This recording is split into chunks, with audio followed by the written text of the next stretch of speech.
We continue our budget conversations, and the uniqueness of this year's financial year budget is that it comes amidst COVID-19, the coronavirus, and we've been told there will be quite some tweaking and into the budget. And as we wait for the finance minister to pronounce himself on that, we are having this conversation with the country's senior partner, PwC, Francis Kamulegeya. Thank you so much for joining us. Speaking of COVID and URA's huge task to collect, based on the target they have been given, and the likelihood that, considering the circumstances they are in, the revenue collection, the tax measures we've already heard about that will be put in place. In your view, what do you think can help in considering the low demand and low business turnaround to achieve that target URA has been set? Right, thanks Maurice, and good afternoon viewers. URA has been set a very ambitious target. They're expected to collect close to 22 trillion shillings out of a budget of about 45.5 trillion. That's just under 50%. To be exact, it's 48%. In my view, it is a target that I think they should be able to meet, because this year's target was about 20 trillion. COVID obviously has disrupted business and enterprise and commerce. And from the latest figures I've seen, they are expecting a shortfall of close to 900 billion shillings. The interesting thing with Uganda in terms of taxation is that there is so much potential to collect tax. And in fact, I don't think we even need new laws. Revenue Authority with very targeted enforcement, targeted in the sense that not going to the very same people they go to always, but going to particular sectors of the economy which are not making a fair contribution given the size of those sectors. There's a lot more tax to collect. Secondly, if with the changes that have now taken place at the top level within the URA, if they use the opportunity to re-engage with the taxpayer community, and that re-engagement is a broad agenda which is owned by the politicians as well, I believe there's likely to be more willing compliance in terms of taxation. Thirdly, we have some quirks and anomalies in our tax system. You have the agriculture sector, which is about 22% of the GDP, employs close to 70% of the population. Maybe 40% of those are subsistence farmers living hand to mouth, and we don't expect to collect any money from them.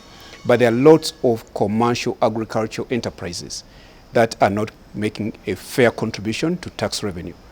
Agriculture, you'll be surprised, contributes less than 5% in terms of taxation. Real estate, which is close to 7% of the GDP, contributes less than 2% of taxation. So all the commercial, residential properties that you see out there, there is a problem somewhere. There is not enough tax being paid by the landlords. So ambitious as the target may look, it is actually a very modest increment from last year's or from this year's target. And I don't think there is scope for new taxes. I don't think even there is need for new taxes, but willing culture of compliance within the taxpayer community, but also government being seen to use the money they collect in a manner that gives people comfort that, government is responsible. With that, I believe we should be able to meet our target. The president did speak to an economic stimulus in the State of the Nation address, and in there were some sort of reprieve to the taxpayers, especially around the quick refunds, VAT refunds, withholding tax refunds, and he spoke to the removal of penalties or interest actually on tax arrears. Is that the beginning of URA at least being a little more friendly in its approach with the taxpayer? To be honest with you, I think the State of the Nation address showed you the possibilities within our fiscal space. For starters, business community through Private Sector Foundation and CASITA, we're asking government to pay utility bills on our behalf, reduce VAT from 18 to 14%, give us a tax holiday, and reduce interest rates. The truth is, government does not have the capacity to do that, given the size of our economy, the amount of taxes collected, and also the size of the budget. So what we saw were measures very much on an administrative perspective, which are aimed at easing cash flow. And the beauty with Ugandan is businesses are very resilient in a way, and people are very entrepreneurial. So people basically want, give us a reprieve for at least 6 months to get our house together. The response was, there'll be deferment of payment of corporation tax and pay as you earn for up to September. So if that is from, say, March to September, that is 6 months. In that time, sort yourselves out. We'll give you more time in terms of paying utilities. We cannot pay your water and electricity bills, but again, the people who provide those services are people that we know. So instead of attempting to pay water and utility bills for 1 million people, go to Umeme and National Water, who are the major service providers, and try and support them in terms of their cash flow, so that they don't cut off me and you who hasn't paid our water bills or electricity bills yet. And that's what we saw in government yesterday. In terms of loan repayments, government is not going to pay anybody's loan. Yeah. Again, what we saw yesterday is we'll give you more time to go and speak to the bank and negotiate a loan repayment period. At times, we borrowers forget that the money we borrow belongs to somebody else. So banks do not print money, they don't manufacture money. The money they lend me and you and enterprises is money that belongs to savers who deposit money, belongs to shareholders who are investors, and in most cases belong to corporations that they've borrowed from, including Bank of Uganda. So again, government is saying between the three of you, the borrower, the saver, the lender, organize yourself in such a way that you give each other time. What COVID has shown is we're in this thing together. We are so interlinked as an economy that even if a landlord came and said, I won't allow you access to your shop because you haven't paid rent for 3 months, you're going to end up with a building without tenants. You never built it for storage of people's merchandise, which they're not selling. You didn't build a warehouse or a store. You built a shop for people to rent and sell. So landlords have to work with tenants, have to work with their bankers to ensure that we all get out quickly and stronger, and we'll all be successful. Let's discuss something around business continuity, because we are thinking, and there's been, voices out there saying, post-COVID, a lot of our SMEs will struggle. But the difficult position you have therein is how then does URA, or how do we as a government collect taxes to finance the huge appetite in terms of expenditure and infrastructure development and all these grand projects government is planning? How do you balance that in trying to protect the young businesses or Uganda's, the SMEs, and yet you need to collect money to actually spend? And I think we saw a bit of that in the State of the Nation address, where he appreciates that the SMEs are the engine of the economy. 90% of the private sector is SMEs. They contribute close to 80% of the manufactured output.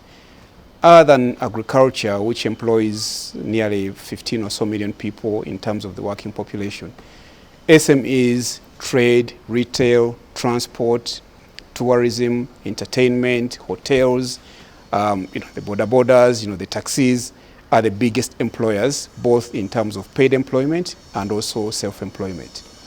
So having then realized that government is not going to give you handouts as an SME, and having realized that whatever loans that you have with the bank, you need to go and speak to your banker. Government is not going to tell the bank to reduce your interest rates. Having realized that government is not going to pay your rent, but they are saying we will not allow landlords to evict people.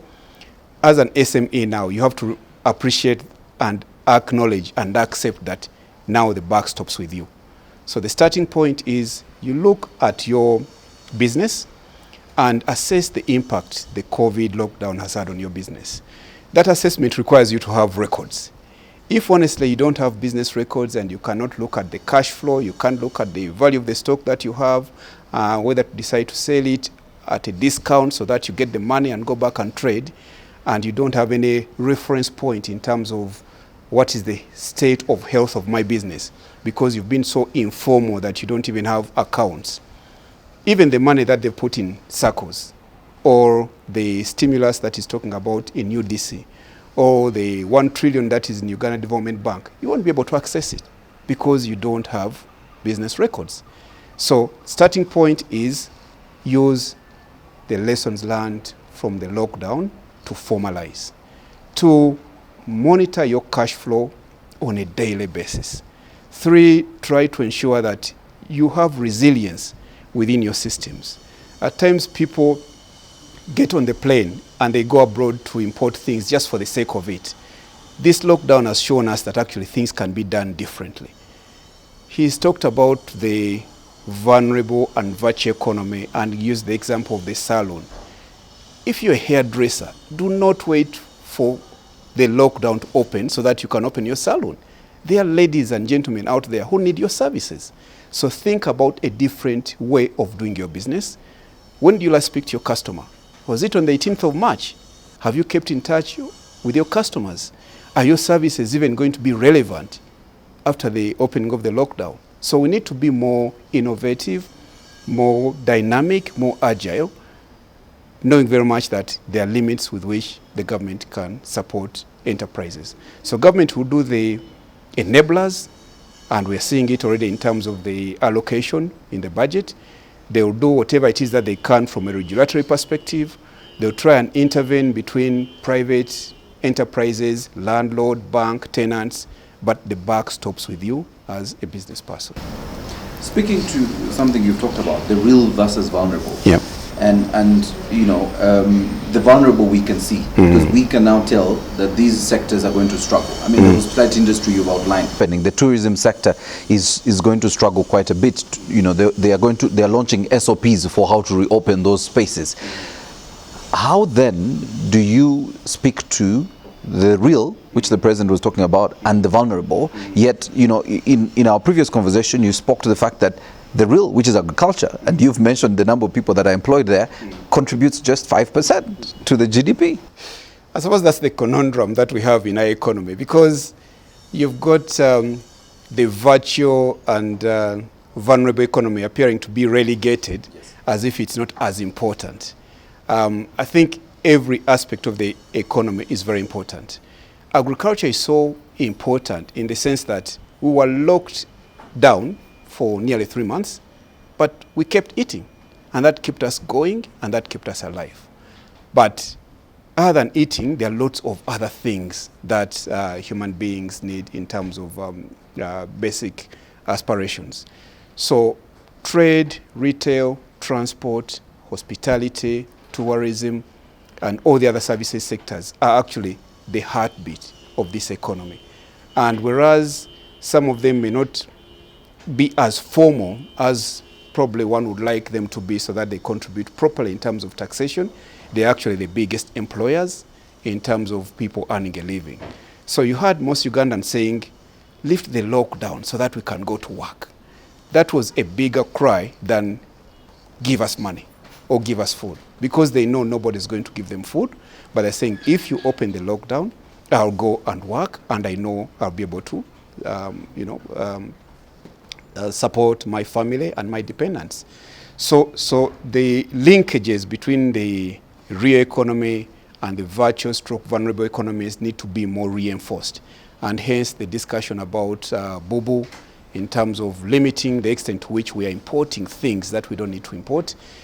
Discussion about local value addition, so that whereas agriculture is the mainstay of the economy, let's add value to our agricultural commodities, as opposed to sending them raw and then importing back the produced, processed produce. But also formalize. I'm a very, very strong advocate of that, because even people who want to be helped, government even doesn't know where to find you. Because if you tell me there are more than 1 million small and medium enterprises, how come the URA register has got only 100,000 corporations and over 1 million people?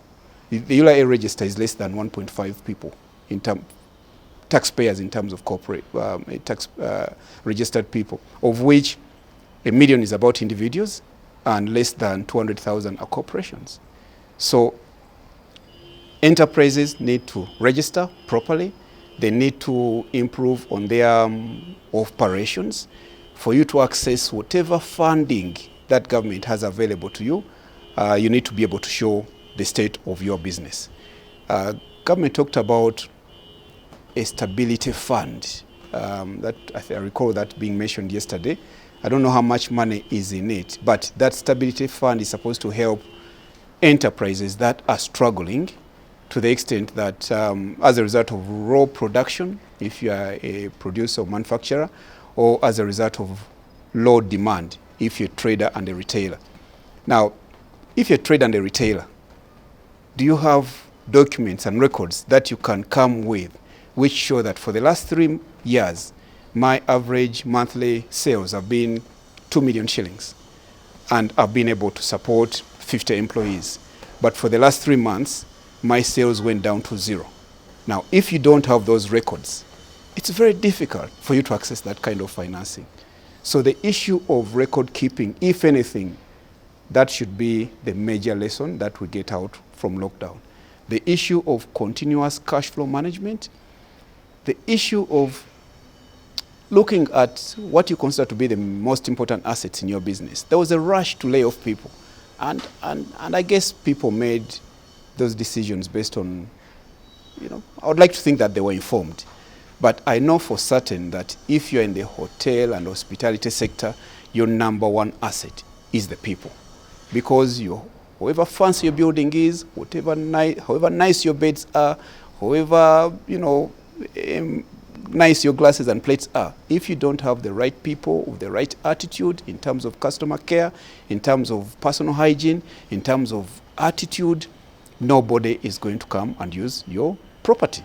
So if you've now laid off everybody simply because there's a law on business, you're going to have to start from scratch. And it's so difficult to get good people in the hospitality and services sector. So I would have thought that maybe there should have been a conversation with employees and saying, things are tough. I was paying you 1 million shillings. I can't afford to pay you that because you see, we don't have business. But maybe 15%. Their people would have been far happy with that kind of reduction. You stay with them because we're in this thing together. And when we are out of it, we are all thriving.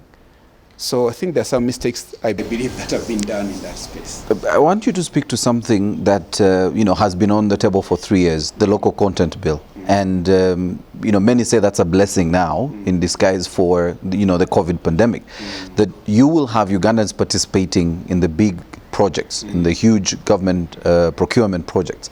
That will account for some money staying home, because most of it has been, money that is getting out of the country. We've been donating a lot of our money abroad. And also speak to the issues around the president's insistence on import substitution, which he believes will then protect our jobs, but also create more jobs, and then translate into this conversation around value addition. Do you want to say something about that? Right, okay. Local content. It's a shame that it has to take a bill of parliament to convince government that you need to look after your people first before you look elsewhere. So there are so many laws that we have on our statute. The issue is implementation.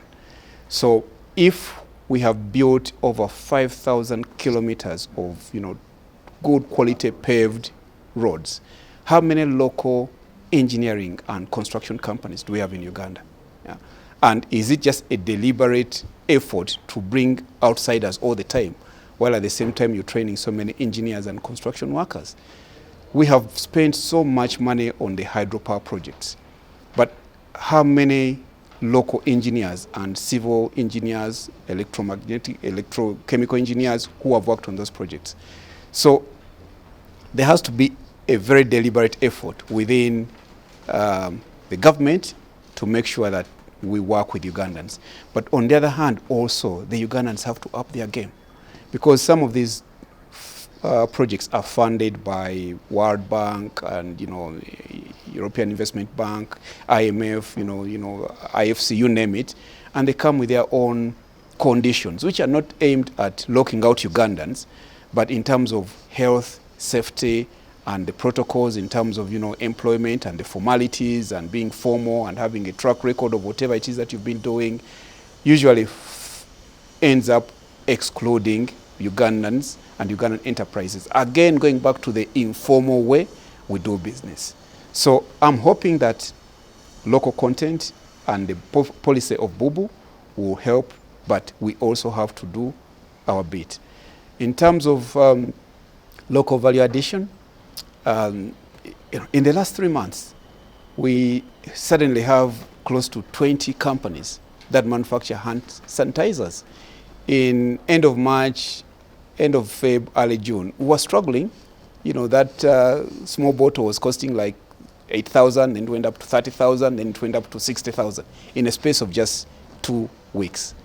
And it required companies like Kakira, like Lugazi, and lots of other manufacturers to repurpose their establishments and factories, and we are now manufacturing excess than we need. Talk about the PPE. Again, a major issue in terms of protecting our health workers. And it took nice house of plastics with Crest Foam, sat together, like they say, necessity is the mother of invention, and they came up with a product which is top quality. Masks. Again, 4 or 5 months ago, would have been on ordering and waiting for them to come from, I don't know, Bangladesh, Taiwan, Turkey, you name it. Right now, I'm told we have 18 companies that registered to supply masks, not just to Uganda. Peak Fair Nightingale has received inquiries from Boots PLC in the UK for masks. We have very good quality cotton, which is very important for the kind of masks that they need in those establishments. So COVID-19 lockdown, there are just so many lessons that we can learn from as Ugandans if we don't simply lament and think that the world is coming to an end, because COVID is here with us for quite some time, and we had better start learning to live with it, while at the same time ensuring that we continue with our business continuity. All right, so as we come to the end of this conversation, I wanted you to paint for us a picture. What's the financial year 2020, 2021 going to look like for our viewers?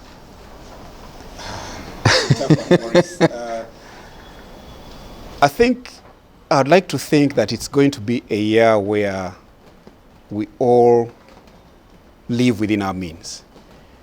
I think it would be very unfortunate if we see the sort of wastage that we're used to seeing in the public sector, whilst government is telling Ugandans to tighten their belts. On a personal level, having been at home for nearly 2 months and being told that I'm not a key worker, but the people who collect rubbish are key workers, that to me placed me where I belong in terms of value to society. But that is at a personal level. But that includes politicians who drive around in convoys of 8 to 20 cars with 30 armed guards. If you've been at home for the last 2 months, I think it shows you that you can actually afford to drive in one car without 30 armed guards and 3 pickups.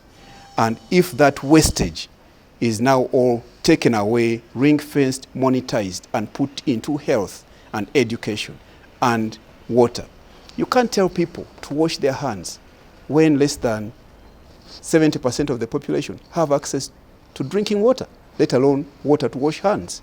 So let 2021 be a year where we all reflect and live within our means at a personal level, at a community level, but most importantly, at a government level. Thank you very much. We've been speaking to the country senior partner, PwC, Francis Kamulegeya, on these budget conversations, and well, he had the last word on the budget and financial year 2020-2021. Thanks for watching.